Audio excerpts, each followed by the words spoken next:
Hello, it's Jamie here, and welcome back to Bloody Bites. And no, I'm not talking about Tom's marmalade recipes. You'll have to check our Crazy Cults podcast for that, because today's topic is guillotine, a cut above. See what I've done there? Even if you don't, you might remember the words, or at least the thoughts, of Sidney Carton in Charles Dickens's A Tale of Two Cities, when he stood before the guillotine, before the scaffold, and thought, "It is a far, far better thing that I do than I have ever done. It is a far, far better rest that I go to than I have ever been." And they're deeply poignant, because what they summarize really is the horror of the French Revolution, of the terror, and the sort of pageant that surrounded it.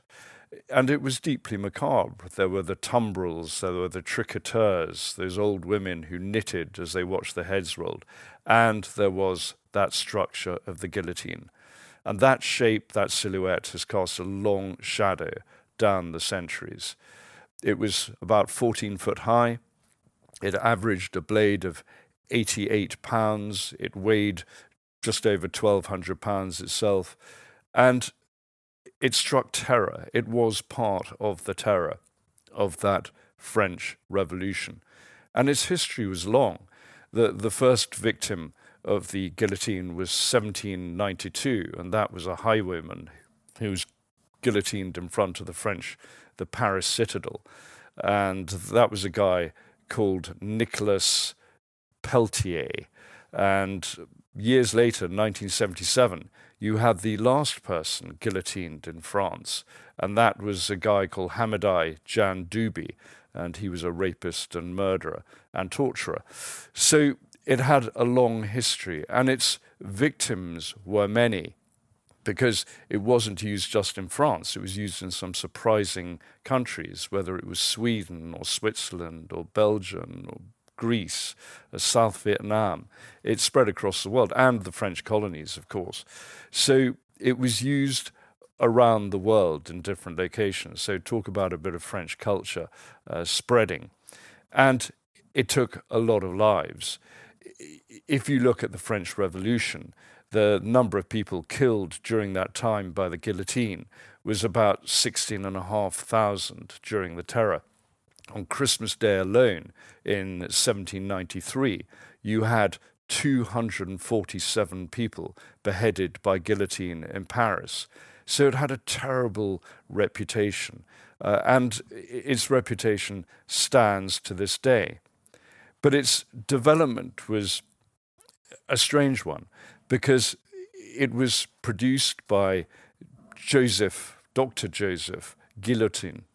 In 1789, he presented his idea to the National Assembly, because he said, we in France kill people in too brutal a fashion. We need something cleaner and more efficient. Because at the time, the French broke people over the wheel, which was a medieval means of just breaking limbs after someone had been strapped to a wheel, usually a sort of cartwheel. It was pretty desperate.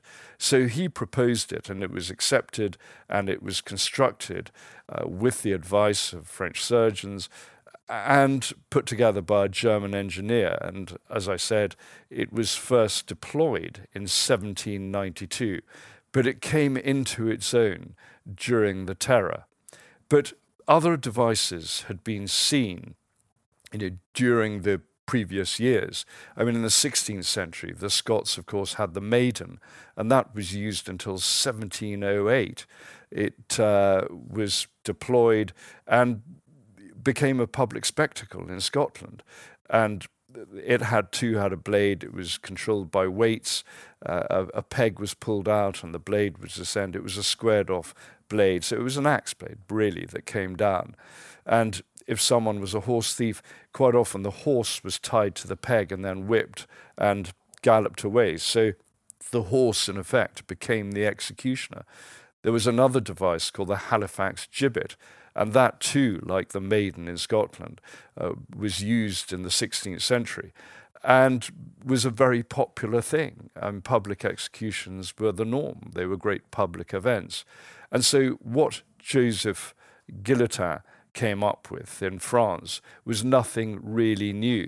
He simply sort of perfected, he honed the idea, and so it became established in France as the executioner's weapon of choice, instrument of choice.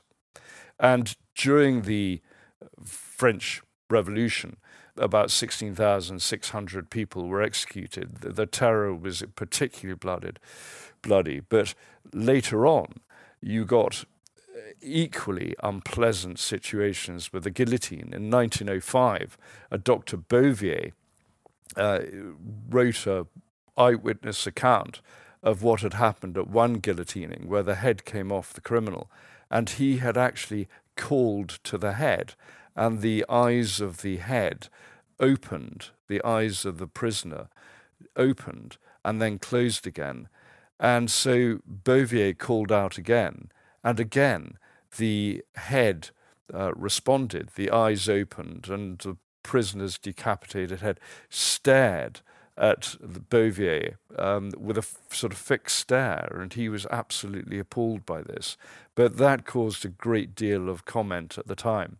And during the French Revolution, the range of victims was vast. The youngest was about 14, the oldest was 92. And anyone could be guillotined. Peasants, aristocrats, the bourgeoisie, and those who had been denounced because of the Revolutionary Tribunal and the law of suspects and the disbandment, the dissolution of the Constitution. There was a lot of denunciation. You weren't allowed a defense, and so you could simply be arbitrarily sentenced to the guillotine, and that's what happened. But the guillotine reappeared under another regime, and oddly enough, created almost the same number of victims, about 16,500, and that was under the Nazis, because from 1933 it became the main Nazi means of state execution. The chief Nazi executioner was Johann Reichardt, and he was a strange little man, dressed formally in top hat and white gloves, and he had a reputation for getting prisoners from their cells, the important ones, and telling bad jokes as he took them down to the execution room. He actually got rid of the tilting board on the German guillotine. He also got rid of the blindfold, and he believed that he could actually get prisoners executed between 3 to 4 seconds. And the Germans were extremely efficient. They are extremely efficient, as we know. And although they had taken the French guillotine of 1872, that particular model, they had refined it. They had lowered the uprights. They had made the guillotine of steel. It was only about 8 to 10 feet high. There were portable versions that went round the prisons. Reichardt himself was responsible for execution area 8, which included Munich. He, on one occasion, managed to execute up to 100 people in a day. And people were backed through curtains onto it, because guess what? They didn't face downwards in the Nazi execution chamber. They faced upwards. And once the guillotine was ready, the screen was pulled back, and the executioner's assistant put his hand over the eyes of the unblindfolded victim, and the blade came down. And that's what Reichardt's speciality was. After the war, he ended up being ordered by the Allies to execute Nazi war criminals, and that drove him insane. So, in a way, that was just rewards. But he was a most unpleasant little man and somewhat crazed little man. But the Nazis got through a lot of people. And in the last year of the war, the 44 to 45, that's when they did most of their decapitations. They decapitated with the guillotine 10,000 prisoners. They were basically clearing the decks before the end of the war, and a lot of people died. So it was basically making sure that all the political prisoners they had were got rid of and exterminated and disappeared before the Germans, the Nazis, lost the war. So it was pretty grim. But even after the war, the guillotine didn't lose its place, because in places like Algeria, it was still being employed. And the chief French executioner in Algeria was a guy called Meissonier. He managed to kill 200 people between 1947 and the early 1960s, and his family went all the way back to the 16th century. They'd been executioners for several hundred years, so they were employed through generations. Talk about a specialist skill. I wonder what they're doing today. They're probably butchers. Anyway, that really is the story of the guillotine and the bloody swathe that cut through history. And come the 21st century, there were still guillotines in use, because back in Algeria, the égorgeurs, the throat slitters, the Muslim fundamentalists, were going around with pickup trucks with, guess what, on the back, portable guillotines, and beheading local heads of villages and those that they thought were against them. So even in modern times, it's an instrument not just of execution, but a symbol of terror as well. And that reaches right back to 1792 when it was first used. And yes, it can be a clean way of execution. I mean, just remember that when people were beheaded with an axe, you got terrible situations like the decapitation of Mary Queen of Scots in 1587 at Fotheringay Castle, when it took 3 blows to get her head off, and the first axe blow ended up stuck in her head. So it can be a clean and efficient way of execution, but it is also one of supreme terror and a symbol of all that can go wrong when the state has too much power. Goodbye.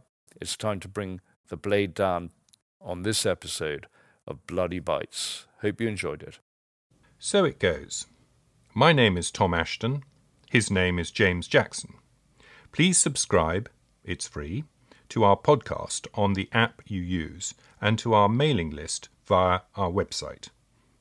This is very important as it boosts our rankings in the podcast charts. Thank you and good luck.